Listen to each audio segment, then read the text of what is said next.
As the final buzzer sounded on the Pistons' 2023 season, two die-hard fans, Mickey and Harry, each passed out and witnessed a vision. They were visited by Detroit's very own mascot, Hooper, the stallion ablaze, who told them the only way the Pistons would ever win a championship again was if these two men started a podcast. To be clear, they said, do we really have to do this? I mean, aren't there enough Pistons podcasts already? It seems like this might be overkill. But Hooper dunked on them, right in their face, and said, your team needs you. He presented them with a prophecy. Now it is their duty to help Detroit rise again and become champions. The Order of the Blazing Horse. What up, Joe, and welcome back to another brand spanking new episode of The Order of the Blazing Horse, the only Detroit Pistons podcast based on a mystical prophecy. I am one of those prophets touched by a horse, not in an appropriate way. In an inappropriate way? It was an appropriate way. In a very appropriate way. I was horseally appropriated in the ethereal realm, touched in a vision by Hooper. Harry Morrow's out here in Ypsilanti, joined as always by my co-host with the most out on the West Coast.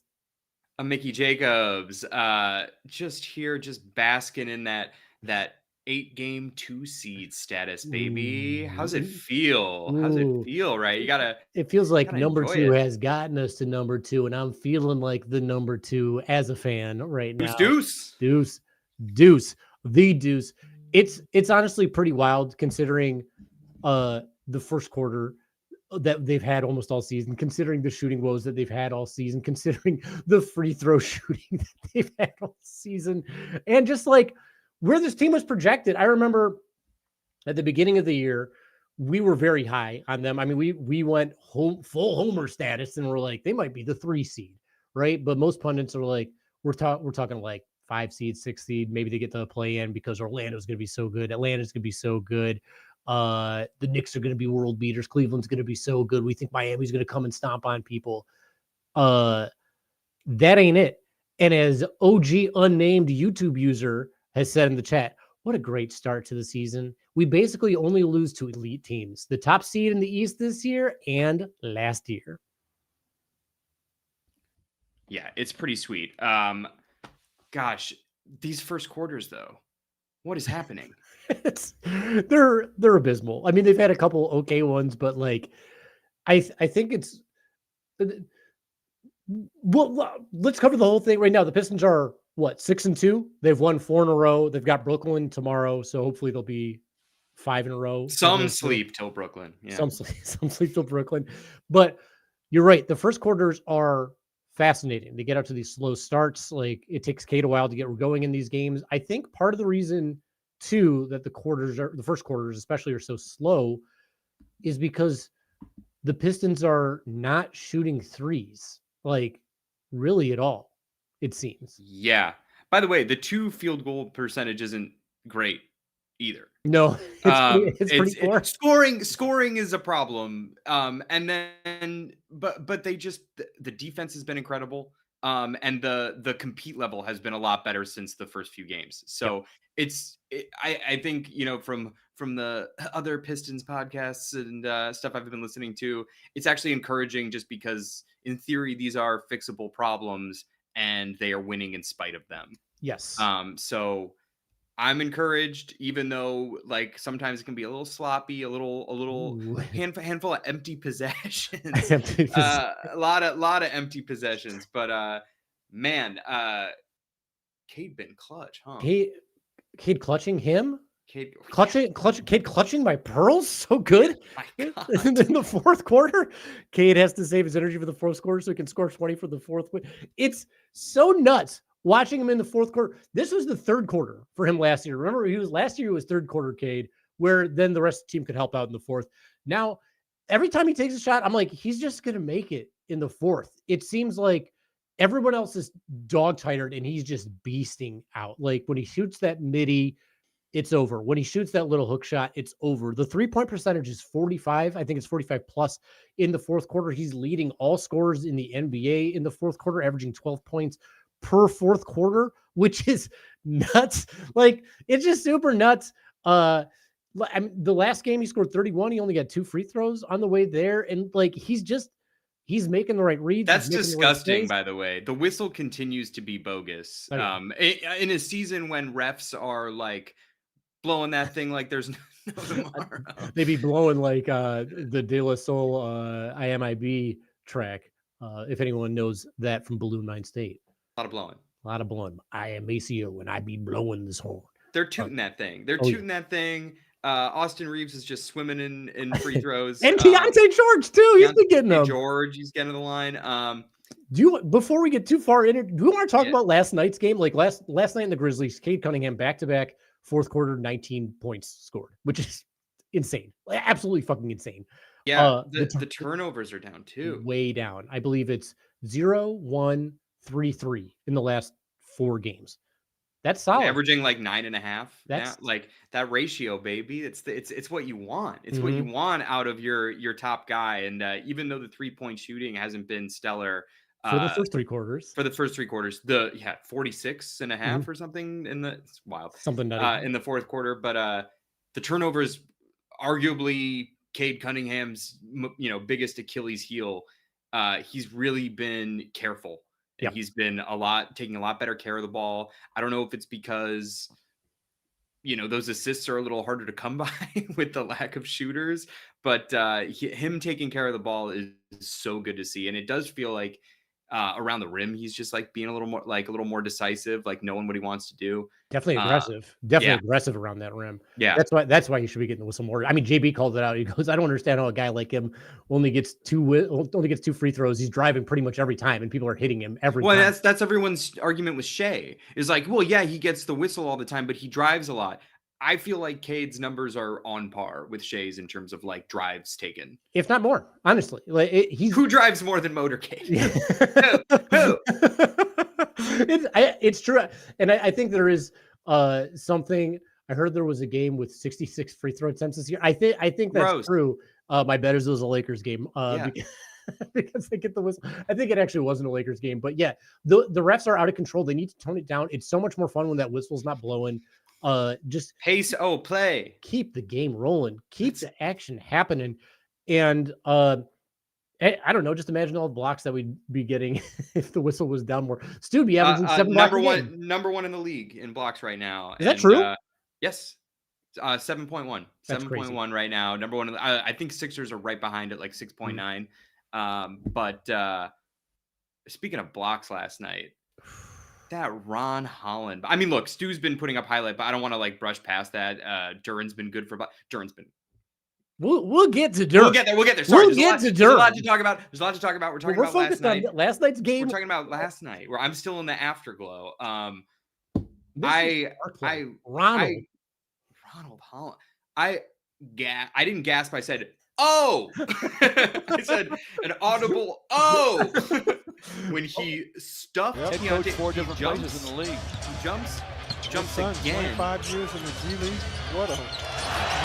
Bam! To the ground. Takes off. On a block by Ron Slam. Holland on Keontae George. Foul on that slam. Doesn't get the whistle. Kevin Love hit him in the air. It's actually kind of a dangerous foul. I don't think Kevin Love is a dirty player or anything. But can I get a whistle?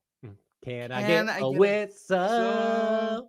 Yeah, Motown Boys out here. Yeah. we're gonna work on the harmony, but the unbelievable play, such Pistons basketball, D to O in the D, like you like to see. He's really good. I wanted to say one thing that's like so fascinating about this Pistons start. We're starting 6-2, second in the East, and things feel slow, like they feel for all these teams. And like everyone's like, oh, Orlando's going to get better. They're going to figure it out. Atlanta's going to get better. They're going to figure it out. All these teams are going to figure it out. New York is starting to figure it out. What do you think Detroit's going to do?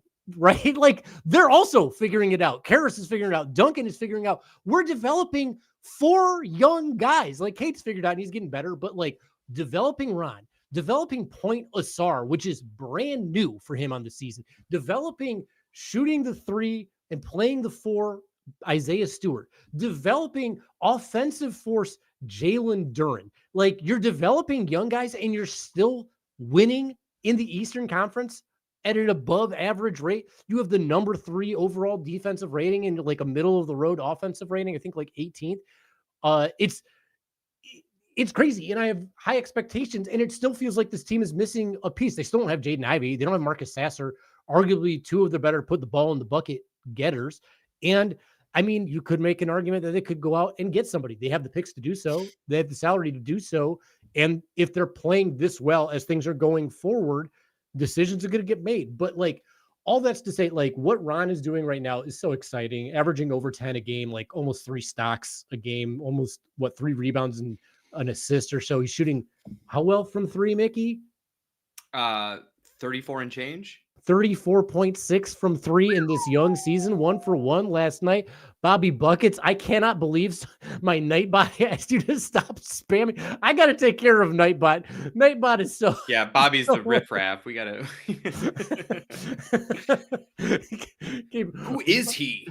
Under the Hood author from Detroit Bad Boys. No. Huge Pistons news earlier today. We know have Isaac Jones missing piece. Okay. Nightbot's got to chill out on the whole. But this team is looking they're not even looking good, and they're still winning these games. Good. Like that's what's crazy to me. Like pundits aren't talking every podcast or like write up I see, it's every game except for the Pistons, and that's fine. You don't got to be talking about the Pistons in the 3rd overall D. You don't have to be talking about Ausar Thompson like filling up the stat sheet. You don't have to be talking about the most clutch player in the NBA right now being Cade Cunningham. But you should be talking about the fucking centers in Detroit, because they have arguably the best center rotation in the NBA. I wasn't expecting that, right? Was anybody expecting that? No, especially after like the first game or so. Like the first, I think JD had like a little bit of a rough start. Like, didn't he? Like, we were complaining about. We're like, oh, it's slow. Yeah, the defense isn't looking. Yeah, I don't know if he's engaged. He's engaged. He's engaged. He put a ring on it. I don't know if it's he's committed. He's committed. I don't know if you call it Mexico City Duren, call it contract year Duren, call it. He's 21 years old and he's still developing. Day of the dead ass on the court. Yeah. we were talking off, like, or I forget if we were talking about it on air, of like, oh my God, he wants like 30+ million. What's he gonna have? What kind of numbers is he gonna have to put up to get that? And I think we were talking around the area of like 20 and 10 with like 2 stocks. I think we said 17 and 10 or something, but like, that's so funny. And that he's had 4 20-10 games already. 22 last night. I'm going to repeat 22. That's Yahtzee, son. He Yahtzeed the game last night. Yeah. I also want to say too, like, and this is a credit to Stu, but it's a credit to everyone. Also, by the way, you brought up Point Ausar, 3.3 assists to 1.4 turnovers right now. So it's going well. I mean, we certainly need one of him or Cade on the floor at all times. There was some rough minutes with a questionable lineup a couple games ago, but where we almost blew like a 20-point lead. But regardless, to be doing this and to be winning without Tobias, which last season we really struggled to do, right? Was win without Toby. That's really cool. Cool to see everyone stepping up. Why have we been able to do that without Tobias in these last couple of games? Because we got a big old helping of beef, dude. We got a stew going. We got Campbell's chonky. Can't back me down. Our backup center, who is doing what? Like averaging 2 how many blocks per game? He has like 4+ block games this season. I think it's actually only 3, and he had 4 blocks initially and then went down to 3. I don't know why one got taken away last night, but the blocks from Stu are nuts. It's nuts. Jalen Duren said, I can't believe that people are still going at him like this and think it's going to just have to let it's so our paint. He said it's our paint. Oh my God. The man does he have 2 20-10 games this season? I think he does, because he had like a 21. He had 26 and 14. 26 and 14 with, and then a 20 and 10. Yeah, and I think 4 assists in that game too. This is power forwards too playing that. That's crazy to me. Get those minutes Yeah. up for defensive. For all defense teams. 47-39 splits too. What are the splits? 47-39. My God, on how many threes? How many threes is he attempting a game right now? 3.5. That's pretty good. I mean, Yeah. granted, he had 2 and 6 in his last 2. He made 2 in both those games. I know some people are like the volume's a little bit too high. We don't want to see him shoot that many. As long as Tobias is out and as long as you're playing these games, it's just put him up. If you're getting Yeah. the shots, put him up because maybe someday you'll hit some like 4. And if you keep getting more comfortable with it, great. You got to work on the closeout a little bit because your handle is pretty busted, I got to say. But in the meantime, take the threes, baby. Keep taking them. Yeah. No, I actually think they haven't been falling as much recently, but he's still knocking them down when they count. So it's really encouraging. I think like Stu is the power forward of the future. I personally don't.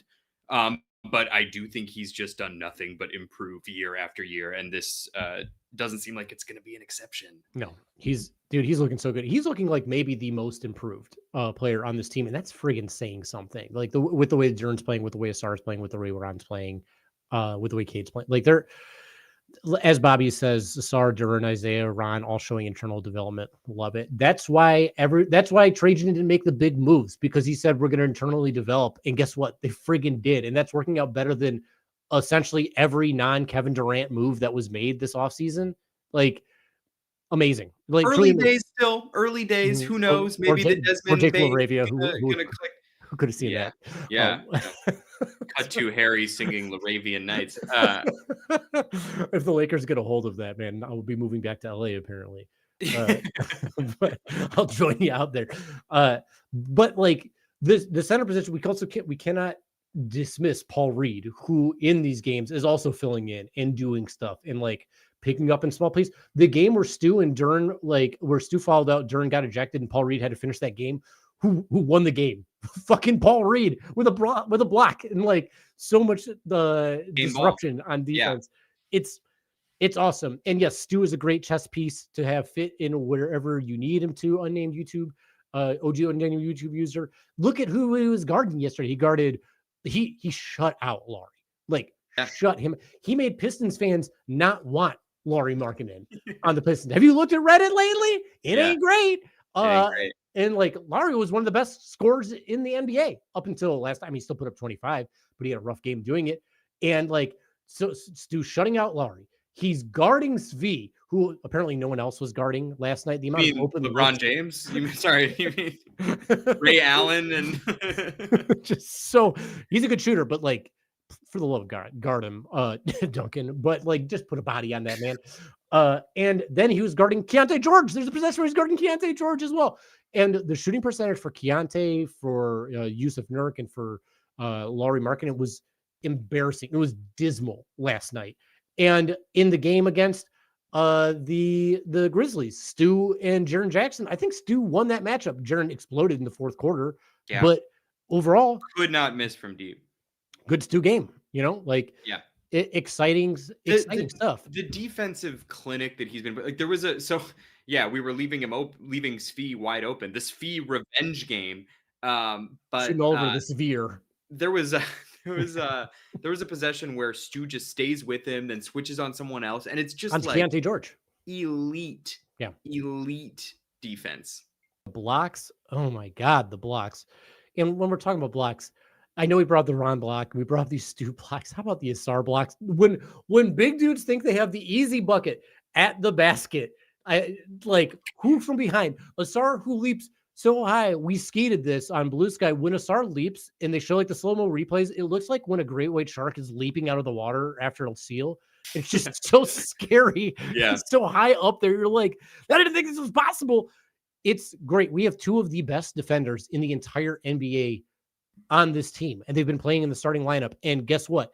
Cade is a fucking stud defensively too. Like really, really good. And Duren, we talked about it, defensively much better. I think he's averaging over 2 stocks a game at this point. I think he is too. Hold on, I was just about to look up Cade, but I think Cade's doing like 1 and 1. And we got Ron coming off the bench, doing pretty well on defense. Gets lost a little once, but he's still like developing. And all decision making was really good last night. He really he hit a big 3. Duren's just 2 stocks, a block and a half, and half a steal. Killer. I'll take 2 stocks. If we get up a little bit higher. Hey, you'll take 18 and 11 is what you'll take. And like an assist and a half. And like he's turning the ball over, but what's it like 2.7 a game? 2.3 right now. Oh, that's not as bad as I thought, especially considering how often he drives and how much the ball's in his hand. He's like the focal point of the offense a lot. Give me the free throw percentage, Mickey. How many free throws is he shooting in a game? What is the free throw percentage? You want that FT percentage? He's shooting almost 6, and he's shooting 83%. I feel like that's the best on the team. I feel like that's so crazy. I listened to Locked On Pistons. Shout out Kukahil over there. He put up the stat that on Jalen Duren drives, he's averaging 1.5 points per drive, which is nuts. Like it's so nuts. He's just getting fouled every time he goes in, or he's scoring. Like it's great. He's worth $30 million at this point. Like it makes sense to me. Pay him the money. That's great. He's 21 years old. 21 years old. We were He's talking just a boy. He's just a boy. He's just a boy. Yeah. We would have abandoned our child to bring back. How old is that movie now? How old is that reference? Oh my God. But older than some of the people in the chat right now. There will be dollar signs in his bank account after this. Yeah, there will. There will my be child. Diamond. Yeah. He's going to get paid, and he should get paid. And he's proving to be a huge part of this team, not just on the lobs anymore. He's no longer just a lob threat. He's great in the short roll. It's exciting. Did a little turnaround fade. He did. Yeah. Yesterday. That was really nice. He's really smooth. He's showing some stuff. Really, really exciting. We were talking about like who's going to score in their absence. I didn't look at this. I'll check out this stat on your next talking point, Mickey. But I want to know how many players are averaging over 13 points a game for the Pistons right now, because I feel like it's got to be Cade. Is Ausar? Is he got to be close to it? Tobias is probably like right there. Probably like 14. Yeah. Duren is probably over at this point. Let's see. I don't know, but it's OG. I mean, OG in the name, unnamed user. He's so old. He brings up the average age up, not down. That's crazy. If it's up more than us, Ausar's averaging almost 14 points. Okay. Let's see. Last year we had Cade Tobias 13 and a half. Yeah. Last year it was Cade, Beasley, Tobias, and then Ivy was out. So like with Ivy out, with Sasser out, our scoring is going good, and it's only going to go up. Duncan's been getting better offensively. I'll say, like, he's finding his spots. They're finding out how to use him. 40+%. 40% from 3 on 6 attempts a game. That's not bad. But let's do this, Mickey. Let's transition to the vets and the older guys right now. How have you been feeling about our vets on this team, the new Axe and Tobias? Well, I'll tell you, Harry, it's been a bit of a mixed bag, my friend. It's been a little bit of I think Tobias is off to kind of a rough start shooting the basketball. Scoring the basketball doesn't seem as easy as it was. He still like knows how to get that just textbook fadeaway. But the 3-point percentage hasn't been good. I think it's like low 30s, like maybe 30, 31, 32. And we need a little more from our starting four. Like you said, Duncan's getting better. I think offensively, of course, important to clarify. I think they're figuring out like where and how he wants the ball. But it still feels like a little bit of a struggle to get him open. I think part of that is like by virtue of the fact that he's like a bench player who's being forced to start. I do think that once Ivy comes back or things get shuffled a little bit, his numbers, like it'll be easier for him coming off the bench. Karras has had a really rough start. And he had, I think, probably his best game yesterday. I think he had like 10 points and hit a couple threes, had a couple steals, I think. Definitely had his best 3 possessions, those back-to-back threes, and that he had like 1 and 1 or something like that. Yeah. And like I think that there's actually a case to be made that like we know Karras was coming off injury. Like this could be a like getting the rust off, but you know, we were sort of told that he was like Duncan was sort of replace Tim Hardaway Jr. and he was sort of there to replace Dennis Schroeder, and the handling has been bad. The turnovers have been no bueno. And, I think he has room to improve, but like when Ivy comes back, that's the guy. Javante's been really good, by the way. Javante's been good, or at least he's been solid. Like Yeah. you have to solid defensively and hitting big threes, getting to the line. Like it's all the stuff you would want. I think Special K said it best. He fits. He does. He just fits on this team. It's great. Like he puts in the effort. You see him playing hard. You see him being in the right spots. He doesn't have to be a starter. You know what you're expecting from him. It's not a ton. And I think he's more than serviceable in the roles he's supposed to be in. I want to go back to the Karis LeVert start because we had this quote that Omari Sankofa II from Detroit Free Press grabbed from JB Bickerstaff after the game regarding Karis. He said, "It's not easy coming into a new place with new teammates, trying to understand where you fit. Even with the camp and preseason, he's had to work his way through that. Still working his way through that. I get it, but like." That's clearly true considering like where almost everybody else who's joined new teams has been this year. Have you looked at Nas stats? Have you looked at Desmond Bane's play? Like these dudes aren't just seamlessly fitting into these teams for the most part. Although JB did tout Karis's versatility when what everything you're saying is true. And like, if you want to look at the tiny sample size that we have, he has improved. Yeah. We put out to Blue Sky that if you had a comment or a question, we'd bring it up on the show. So we got a couple, and one that I wanted to bring up was from Keith E. Jefferson. Because we're on the subject of Karis, we should have gotten on the Stu one earlier, but we'll get back to that. From Keith E. Jefferson on Blue Sky, aka Niner Pimpin' Baby, with a bunch of pickaxes. He says, "Why does JB keep running lineups with no point guards?" Question mark, exclamation point, question mark, question mark, question mark. Every time he does, the offense gets stale. AT and Karis ain't point guards. Stop, sir. Mickey, how you feel about that? Who do you want him to play? Danis? And by the way, this is a pro Danis podcast, but like this is a roster thing. And we actually talked about this recently, just about how like this season, part of it is going to be Ausar getting reps. And I honestly, I think that the offense isn't necessarily stale because we don't have passing. I think it's because we don't have anyone who wants to shoot. Right. Because it sucks when people get wide open looks and they just don't want to take it. Asar's assist to turnover, he's not like, racking up 10 assists, but it's like 3.6 to 1.4. Like that's better than what Ivy did last season, for reference. So I don't know who you want him to play besides Dennis Schroeder, and he is not currently on the roster. Right. So what do you think about that, Harry? So I want to touch on the Ausar point real quick. He's not a point guard, but as far as the ball handler goes, he's actually looked very good. I think like way better than I anticipated. Certainly. And I have this friggin' 0-28 game streak jersey behind me, like I love the kid and I didn't expect that to happen.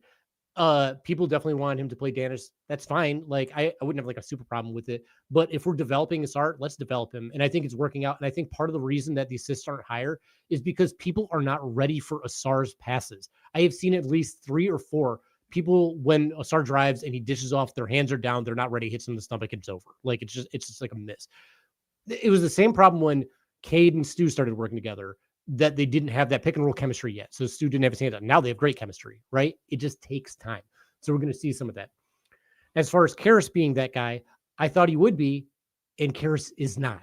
He absolutely is not, has not shown that at all right now. And this is going to be a little harsh from me, but I think when Ivy comes back, if this Karis play continues, I don't know if I would have him in the rotation. Like, I wouldn't have him ahead of Green. I wouldn't have him ahead of Duncan. I wouldn't have him ahead of Ron. Like, I don't know why I'd give him minutes at this point because it doesn't add any of that stuff.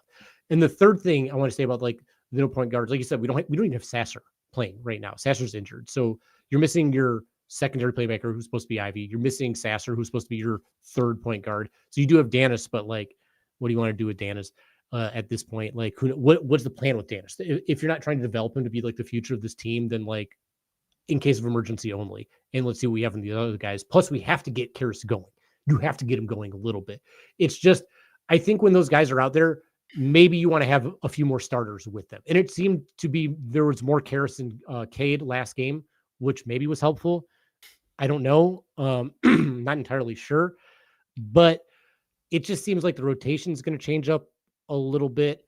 And I also think that, like you said, guys, not only do guys not want to shoot, we don't have anyone who's being an aggressive go-to scorer in there. I wish Ron would be even more aggressive shooting the, like taking the ball to the hole, shooting it than he is. Right now, he seems to be a little reserved, like picking and choosing his points.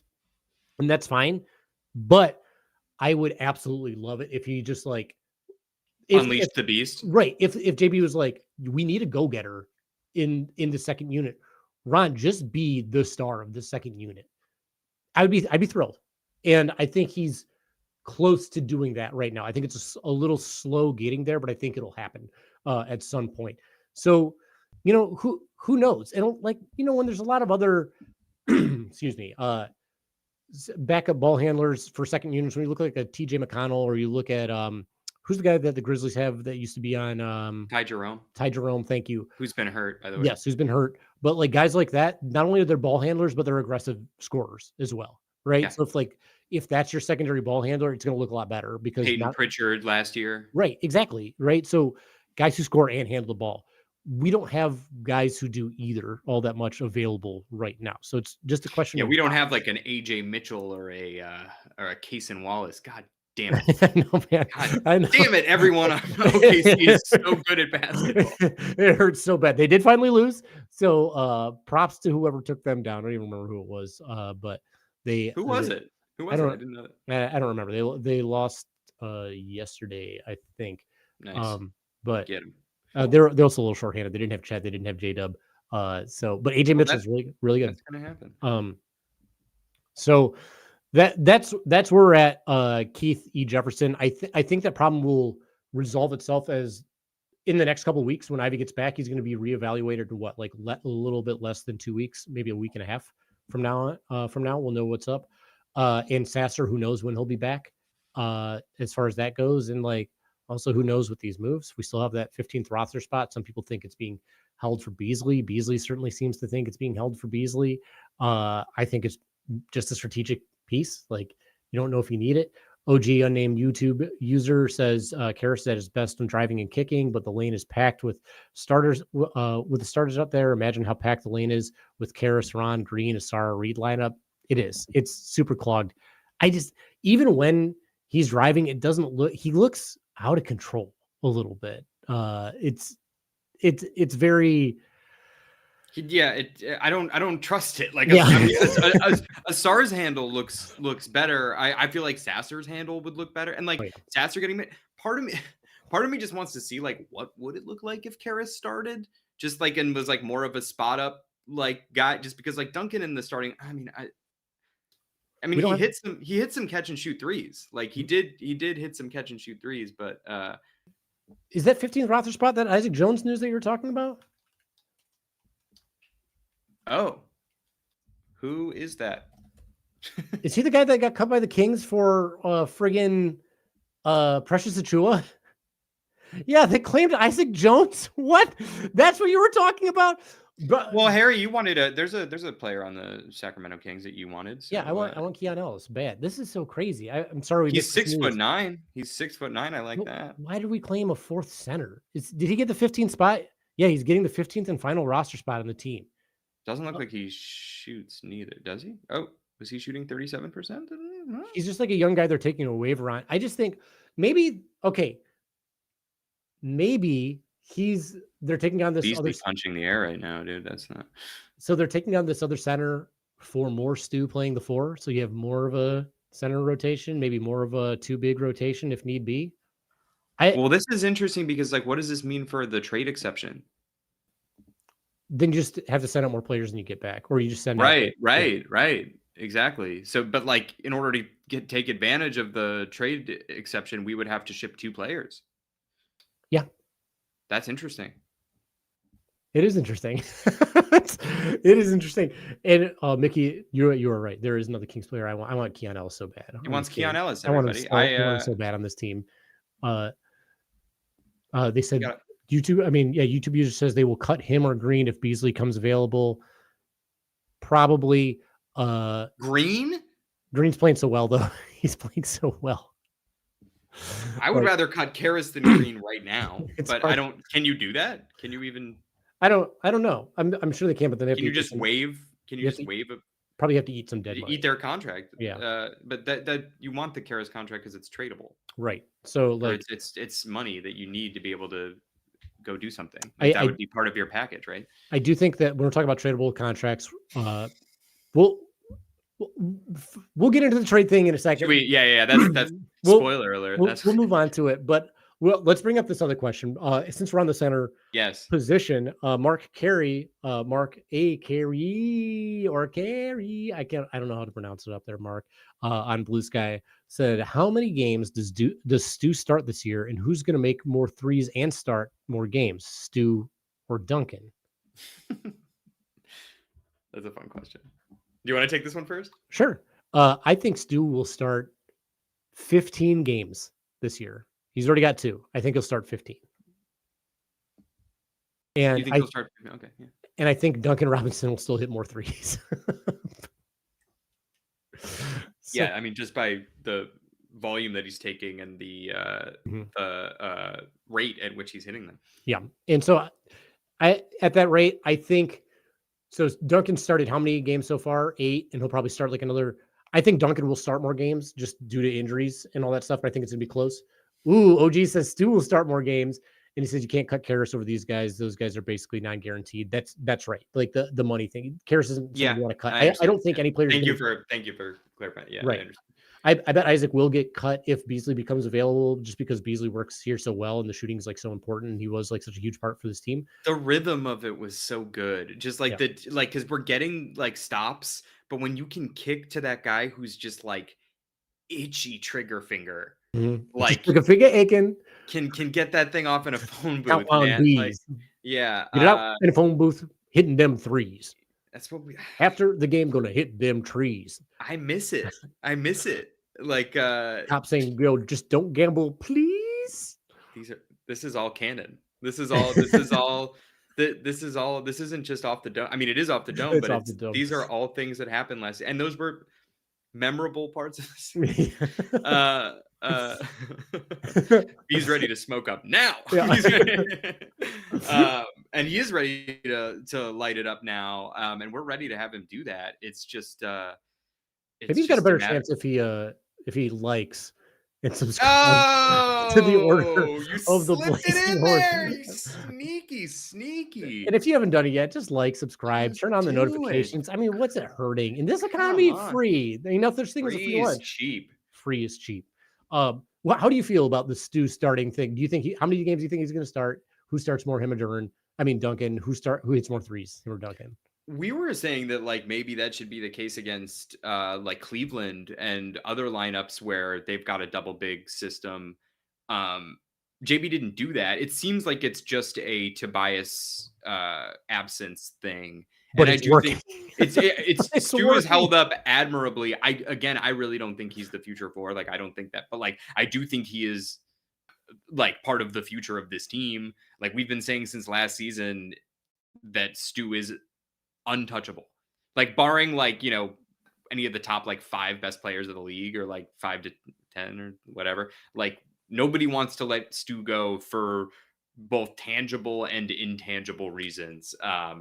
But I think he only starts when he has to. Like, I don't even think JB will do it like against the Cavs or against the Bucks. Like, I think he would get switched in pretty soon, subbed in pretty soon. But I think, I guess it just depends on, to me, like who's healthier, Tobias or Ivy, because I think that determines who starts more, Duncan or Stu. How about the threes? Who's going to hit more threes? We already covered that. It's Duncan. It's Duncan. But it's just a volume thing. I mean, they're both hovering around 39-40. So it's fun. It's fun stuff. It But is. yeah, I think once we get the Duncan situation figured out and like we're working closer to it, that he's going to start like really putting him up, and he's hit some like really impressive ones so far this year. It's just the defense is so bad. That's why I want Keon Ellis. I want a real 3-and-D guy out there for it, because Keon's putting up like 6 attempts a game, hitting 44%. I think Sacramento clearly doesn't care about him. They're starting Nick Clifford over him in this last game. They had nobody else out there. He's Who? Nick Clifford's very good. Is their rookie? Yeah, he's solid from Colorado State. I really love him. Sorry, I was not familiar with your game. Oh yeah. Apologies. When Tobias is healthy, start Stewart the 3. Get out of here. That's a SARS for forever. I hope for forever. Nick Clifford, but he's their rookie? Yeah. And he's putting up like 5, 4, and 2. He's playing well. He's a good player, and Westbrook is balling, and Malik Monk is playing pretty well, and they still have Zach LaVine. It's just, but are they trying to develop or are they trying to win? I don't know what's happening in Sacramento. Nor do they. No Kings, no. They got no idea. No Kings. It's a whole situation out there, but the contract is cheap. 3-and-D guards are important, and if you've got a guy who's like third in the league in deflection, I would love to have him on this team. So he's just behind Ausar. Like imagine that D. Fit. Just imagine that D.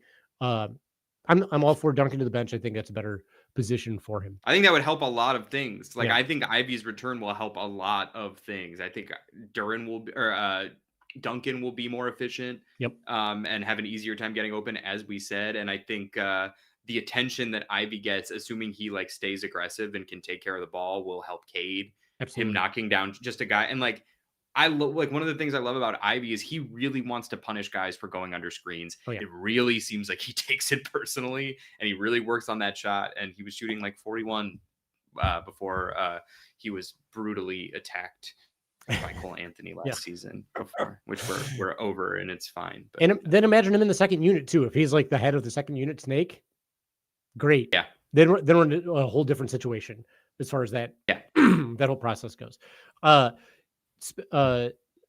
Speaking of somebody who has been on the bench for a long time, I think we need to talk about Fred Vinson a little bit and what's going on with teaching these kids free throws, man. Like, why is this happening? Why are the free throws so bad? They're worse.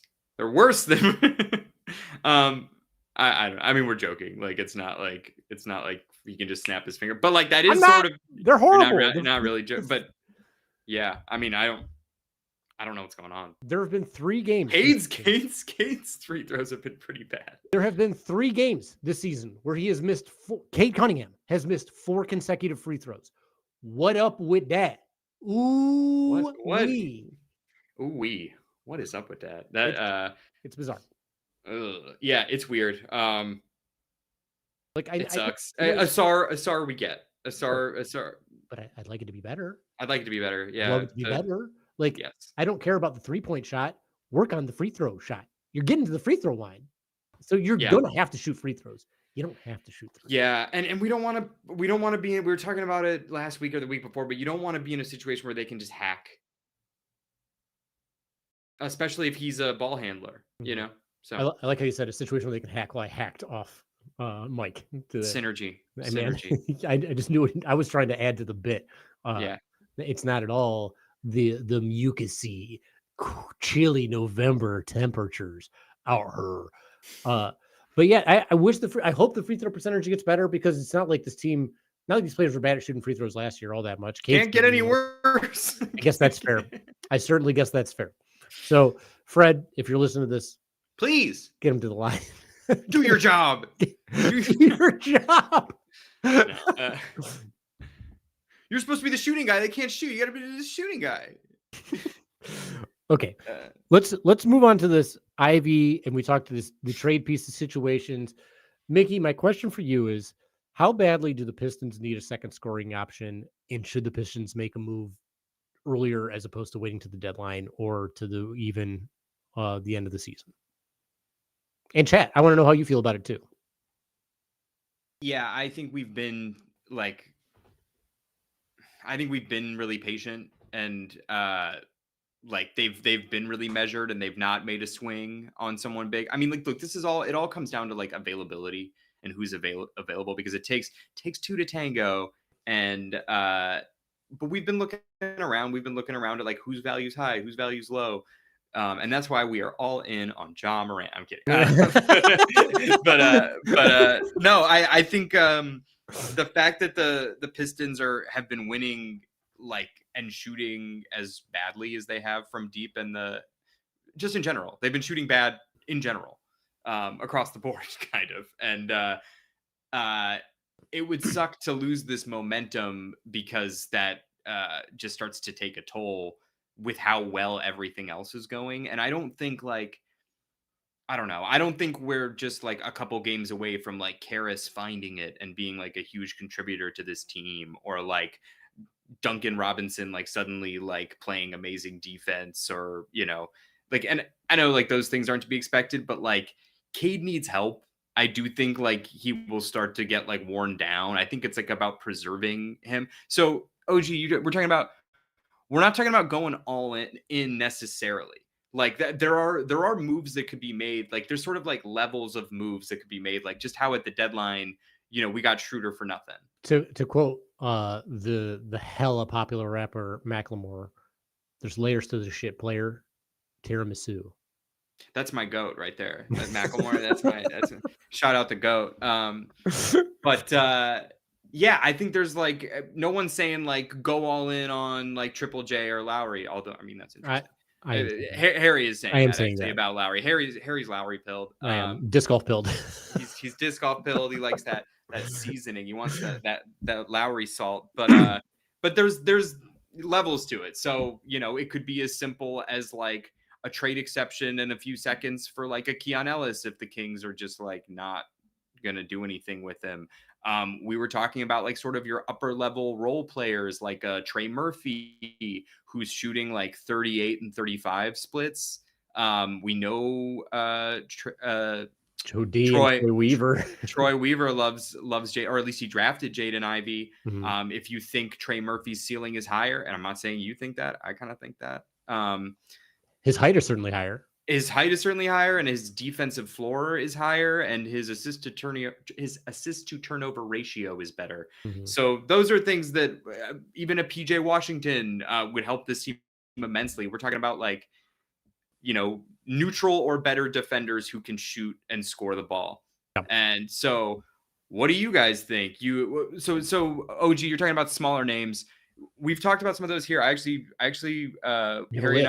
Harry and I were talking about this, some players of interest. So Keon Ellis, we've already mentioned. PJ Washington, we've mentioned. Max Christie, we have not mentioned. Max Christie is somebody we're both pretty interested in, like a 3-and-D 2 guard. I like Max. The only thing is I don't think Dallas is going to let him go because he's really good for them. But he's a 3-and-D guard. He's like 6'5". He's gotten a lot better at shooting the ball. Who else do we got? Obviously AJ Mitchell. They're not going to trade him because he's on a fucking dream contract. Never going to happen. Grimes, like it's worth mentioning. Case and Wallace. Never going to happen. Aaron Wiggins. Never gonna happen. I don't think any of them are gonna happen. Though. There are small. Okay, but like let's just go to like even smaller names of like who's the Dennis Schroeder version of like a backup 4, like a Dean Wade. I would love someone like that, like just like a guy who's tall who can shoot, play mad defense, who plays great defense. Dean Wade's a great defender. So Harry, feel free to respond to that, or just in the chat if there's any names you like. Anyone that strikes your fancy that you've been eyeing from across the league, some sidelong glances. Hey, me and my partner here, we like your vibe. maybe you'd want to come to Detroit and be a Piston. Like, I don't know. We like. We've been watching from afar on illegal streams, and I think I'm just squishing my Pistons juice over here. Yeah. Just all juiced up, all the pulp in here. Yeah. Oh, is that hard pulp? It's hard pulp. Extra pulp. Extra pulp. We've debated this a lot about like what the all-in move, whether we should all-in move or whether we should do smaller moves, and what some of these moves would cost. Like when it comes to Trey Murphy, what do you guys think it would cost? So we've been kicking around. Like Ivy is younger, and last year's stats were better, arguably, than what Trey Murphy's doing right now. He's like Ivy season last year was statistically higher scoring than any of Trey Murphy's except for one have been. And he's about to be extension eligible. And like we said, Troy Weaver drafted him in the first place. So if you're doing a Trey Murphy Ivy swap, is that something? What does it cost? What do you think it would cost? Is it even realistic? When it comes to the Lowry concept, I'm all in for Lowry for a couple reasons. One, that is a massive position of need. No shade to Tobias. I think Tobias is great, but it's a massive leap in 3-point shooting percentage, a massive leap in points per game. It's an even out with rebounding. Who knows where the defense is? The games that I've watched Lowry play, I think the defense isn't as bad as people claim it is. I don't think it's like amazing or anything, but I also don't think the defense from any of the Pistons before JB Bickerstaff came to this team was amazing, with the exception of Beef Stew, right? So like, I know Lowry and JB have a history together. I'm curious if the defense gets even better, especially in a scheme where you're added when you have help from other players. But like the volume of 3 points, the ability to score off the dribble, he's 7 feet tall and it's a power forward, where power forwards are hard to come by in this league. Like good power forwards are incredibly hard to come by in this league. All that matters to me. On top of that, Utah has incentive to get rid of him because they just lost Walker Kessler for the season. They're playing for the future. Their first round pick is top 10 protected. So if they're out of that top 10, they lose their pick to the Thunder. They don't want to do that, right? Especially in this draft class where like the top 5 guys, at least the top 3 guys, you're like, you don't think they want to donate more picks to the Thunder? Right? Like, so it's like they don't have the incentive to win here. Also, he's not on the same timeline as these other players. Plus, they have Ace Bailey, who they're trying to develop, who essentially plays the same position as Lowry does, right? Like, you kind of want to offload. He's playing great. Like, get the value for this guy while you can. So and plus, commit to the tank. Commit to the tank, because exactly. it looks bad when because like they've tanked with Lowry. Tank. Yeah, they did last year. They got fined for it. But it looks dumb. Yeah, you look stupid, and Danny Ainge does not want to look stupid. Just cut us a deal. But sorry, you can continue with your Lowry pitch, because I actually think it's pretty compelling. So yeah, like the money, it's not great. It's like $45 million for several years, but he's not that old. What is he, like 28 or something? He's 28 years old, and he's been putting up these numbers on every team that he's been on, essentially. So he's worked well in a lot of different systems. He'll work well in one that he's familiar with. He doesn't have to be the main guy. He can catch these 3. That'll help Cade out so much. It'll improve the shooting so much for this team. And again, 7 feet tall. Like, I get that Duren tore up the Jazz last night, but it was still clogged for Cade in the lane for much of that game, just because of the size alone. And Duren still had to fight through 2 guys. And that was Lowry and Filipowski and Yusuf Nurkic, right? Having 2 big guys is not a bad thing out there at all. And as we mentioned before, even if the defense is not great, there are enough good Pistons defenders, and Tobias is even one of the best Pistons defenders on the team. What do you have to give up? Like Ivy, we talked about, probably have to give up Tobias, or like Harrison, another player for the contract matching. I would assume Tobias, right? Especially because Tobias isn't expiring, although Harris's contract expires next year, so it's not like that crazy or anything like that. And then you have to give up how many first round picks? That's the question. So what is going all in? Is it going all in? Is what up, Motown Meyer? I see you in there. I'll bring up your comment here in a second. Yeah, but I want to touch on that. I think it's interesting. So is going all in, giving up all your picks and like a young player? Maybe it is. And I think in this case, giving up 3 first round picks that are probably going to end up being like 20 plus, like late 20 picks. So pretty close to second round picks, especially, let's remember, this is the age of NIL. So like some players aren't going to be as good further down the draft, even as they have been in years previous. So those lower first round picks aren't even nearly as valuable as they've been before. Right. So why not use them? Here's where I stand on the Ivy situation. Motown Meyer says, I kind of want to ride it out with Ivy. If he's the trade piece, is there a matter of his value being low right now because he's been injured? Do you want to touch on that first, Mickey? And then I think it's an interesting argument, and the answer for me, and I'm speculating here, this is not something I have any inside information on. I think it might be, but I also think on the other side of that coin, Obi Toppin. I like that name actually. That's We've one of the talked ones about it a bunch. I like Obi. He's currently injured, I believe, but he's also, to me, he's yeah. But back to the Ivy thing, like, do you think he can replicate the stats that he put up prior to getting hurt? You know, because like that's the last thing we saw of him, and that was pretty great, at least in terms of efficiency. The assist to turnover thing and the defense were what they were, but yeah, it's I don't know. I don't run a front office, but I think that's like the thing you weigh of like, is Ivy's potential worth or is it more valuable than, like, you know, does it outweigh the injury stuff? So I'm with you on that. Like I don't think that the injury has like tanked his value that much, because this isn't like, it's not like he tore his Achilles or anything. This isn't like that sort of damage. It's a broken leg. And we already saw him come back in the summer league. And guess what? He looks fast as shit still. And that's his superpower, right? So you're like, if you're worried about the speed, that ain't a problem. If you're worried about the burst, that ain't a problem. If you're worried about him getting sea legs under him, sure, maybe. But guess what? We have to do that too.